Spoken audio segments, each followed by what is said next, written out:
Hello friend, welcome back आपके अपने YouTube channel gamma study point में। तो आज इस छोटे से सेशन में हम आपके सामने डिस्कस करेंगे जीन पियाजे का जो संज्ञानात्मक सिद्धांत दिया है उन्होंने, जो है तो कॉग्निटिव डेवलपमेंट की थ्योरी दिया है, उससे संबंधित महत्वपूर्ण क्वेश्चनों को हम करेंगे। तो इससे पहले यदि आप जो है चैनल पर पहली बार आए हैं तो चैनल को सब्सक्राइब करिए, अपने सभी मित्रों तथा दोस्तों के साथ शेयर करिए जिससे वे भी इससे लाभान्वित हो सके।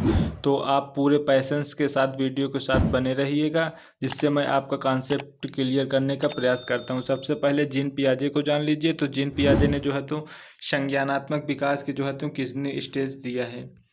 तो जीन पियाजे महोदय ने संज्ञानात्मक विकास की आपके सामने 4 स्टेजेस दिया, 4 स्टेजेस की बात किया है, SPCF। पहले में आपको हो जाएगा सेंसरी मोटर, संवेदी गामक अवस्था जिसकी समय अवधि आपका 0 से 2 वर्ष होती है। इसके बाद प्री ऑपरेशनल पूर्व संक्रियात्मक अवस्था जिसकी समय अवधि 2 से 7 वर्ष होती है। इसके बाद कंक्रीट ऑपरेशनल स्टेजेस, इसकी अवधि आपकी 7 से 11 होती है, तीसरी अवस्था होती है। और लास्ट जो आपकी स्टेज होती है फॉर्मल ऑपरेशन स्टेजेस, अर्थात अमूर्त संक्रियात्मक अवस्था जिसकी समय अवधि आपकी 11 से बाद के उस समय वर्षों में होती है। तो चलिए हम शुरू करते हैं। अब आज के क्वेश्चनों को डिस्कस करेंगे। तो इससे पहले यदि आप वीडियो पर पहली बार आए हैं तो अपने सभी मित्रों तथा से दोस्तों के साथ शेयर कर दीजिए। और इसे हम बाइलिंगुअल लेके चल रहे हैं। इधर आपका जो है तो जो छात्र हिंदी वाले हों हिंदी को, तथा जो छात्र जो है तो इंग्लिश में जो जानते हों उस इंग्लिश के करिएगा। तो चलिए शुरू करते हैं आज के अपने पहले क्वेश्चन से।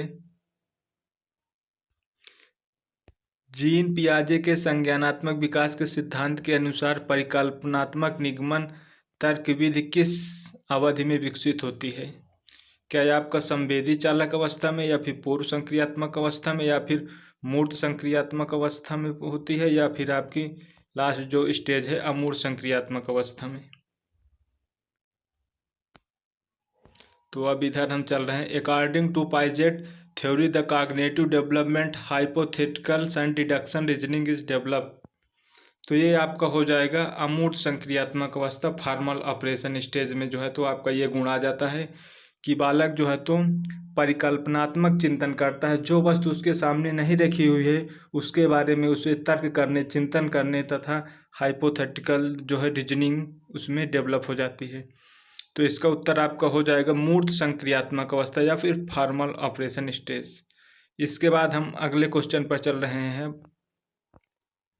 तो अगला क्वेश्चन आपका हो जाएगा, संज्ञानात्मक विकास के किस चरण में एक बच्चा यह बताने में सक्षम हो जाता है कि 10 × 2 बराबर, आप इसे लिख सकते हैं 2 × 10, अर्थात यह कौन सी अवस्था होती है? At which stages of cognitive development a child is able to tell us that 10 × 2 equal बराबर 2 × 10। तो आपको पता होगा ये जो आपकी हो जाएगी इसमें जो है तो कंक्रीट ऑपरेशनल स्टेजेस में।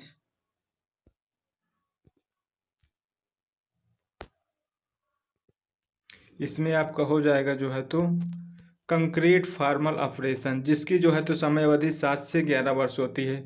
अर्थात बालक में जो है तो तर्क करने के साथ साथ जो है तो उन वस्तुओं के बारे में बालक तर्क कर सोच सकता है जो उसके सामने होता है। साथ ही बालक में परिवर्तनशीलता का गुण आ जाता है। मान लीजिए यदि आप उसे जो है तो अपने घर से दुकान तक छोड़ दिए हैं तो वो दोबारा पुनः जो है तो अपने दुकान से फिर घर वापस लौट आ जाएगा, अर्थात उसमें परिवर्तनशीलता का गुण आ जाएगा।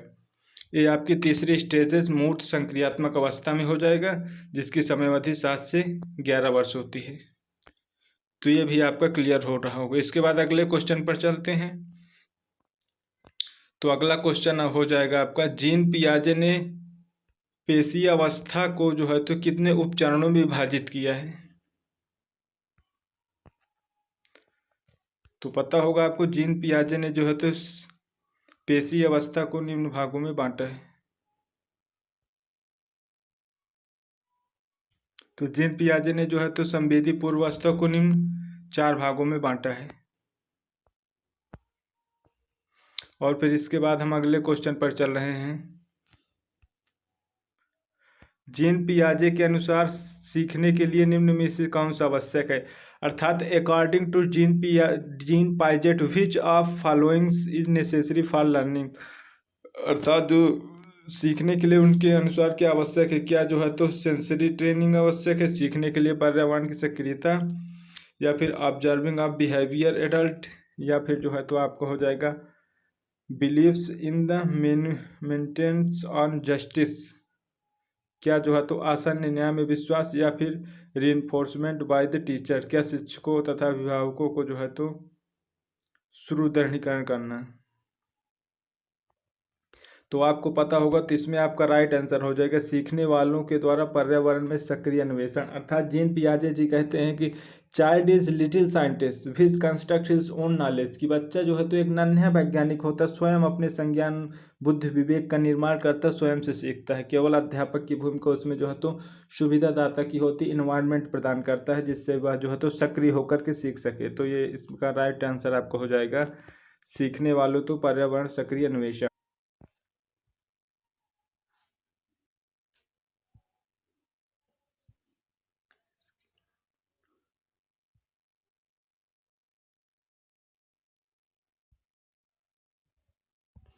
और इसके बाद हम अगले पर चलेंगे, तो निम्नलिखित में से कौन सा जीन पियाजे ने सर्वप्रथम प्रस्तुत किया है। तो क्या आपने जो है तो अनुकूलन या फिर कंडीशनिंग को महत्व दिया है, या फिर इंटरलाइजेशन आंतरिकरण को, या फिर स्कीमा को, या फिर सुदृढ़ीकरण को दिया है, रिइंफोर्समेंट। तो आपको पता होगा जीन पियाजे महोदय ने जो है सर्वप्रथम स्कीमा को दिया है। जो मान लीजिए हम पेन देखते हैं, तो पेन को अगर जो है तो बालक बालक भी देखता है तो उसके सामने से हटा लिया जाता है, तो उसके जो है तो मस्तिष्क में एक स्ट्रक्चर बन जाता है जिसे हम स्कीमा के नाम से जो है तो जीन पियाजे महोदय परिभाषित करते हैं। फिर अगले क्वेश्चन पर चलेंगे, तो फिर अगला हो जाएगा आपका जीन पियाजे के अनुसार संज्ञानात्मक विकास के तीसरे चरण निम्नलिखित में से कौन सा है। तो ये आपका पूर्व संक्रियात्मक अवस्था प्री ऑपरेशनल, ये आपकी पहली स्टेज है। इसके बाद अमूर्त संक्रियात्मक अवस्था, ये जो है तो आपकी चौथी स्टेज है। इसके बाद संवेदी पेशी चरण सेंसरी मोटर स्टेज, ये आपकी जो है तो पहली है। पूर्व संक्रियात्मक प्री ऑपरेशनल ये दूसरी है। अमूर्त संक्रियात्मक अवस्था ये आपकी चौथी है। और तीसरा चरण आपका हो जाएगा मूर्त संक्रियात्मक अवस्था, मूर्त संक्रियात्मक चरण कंक्रीट ऑपरेशनल स्टेजेस। फिर हम अगले क्वेश्चन पर चल रहे हैं। जीन पियाजे के संज्ञानात्मक विकास के साथ निम्नलिखित में कौन सा संबंधित नहीं है। Which of following terms is not associated with the cognitive development theory of Jean पियाजे। यहाँ जो है तो कौन सा, आपको यह ध्यान देना संबंधित नहीं, नॉट वर्ड को आपको जरूर नोटिफाई करना है, क्योंकि बालक जल्दी जल्दी में पढ़ते तो नॉट को नहीं ध्यान देते तो पूरा जो है तो क्वेश्चन गलत हो जाता है। तो इसमें कौन संबंधित नहीं है। तो आपका पता हो स्कीमा भी उनसे संबंधित है, एकोमोडेशन भी जीन पियाजे से संबंधित है, और इसके बाद आपका जो है तो इक्विलिब्रियम भी संबंधित है, संतुलन इक्विलिब्रियम। इसके बाद जो है आपका रिटेशन या अवधारणा जो है तो आपका इसमें जीन पियाजे में संबंधित नहीं। तो आपका राइट आंसर डी हो जाएगा। फिर हम अगले क्वेश्चन पर चल रहे हैं। तो जीन पियाजे के अनुसार वस्तु स्थायित्व चरण में विकसित होता है। अर्थात जीन पियाजे के अनुसार जो है तो वस्तु स्थायित्व object permanence, according to Jean पियाजे object permanence develop in stage. अर्थात वो कौन सी अवस्था है जिसमें बालकों में जो है तो ऑब्जेक्ट वस्तु स्थायित्व जो है तो उसमें जो है तो वस्तु स्थायित्व का गुण बालक में आ जाता है। वस्तु स्थायित्व का मतलब आप जान लीजिए, यदि किसी वस्तु को जो है तो बालक के सामने से हटा लिया जाए तो जो है तो उसका जो है तो स्कीमा उसके मस्तिष्क में बना रहता है, बालक उसे जो ढूंढने का प्रयास करता है। मान लीजिए यदि हम बालक को खिलौना देते हैं और फिर उससे छीनते हैं तो बालक उससे रोने लगता है, अर्थात वो खिलौने की पुनः मांग करता है। उसका जो है तो स्कीमा उसके मस्तिष्क में बन गया है, वस्तु उसमें स्थायित्व ले लिया है खिलौना को।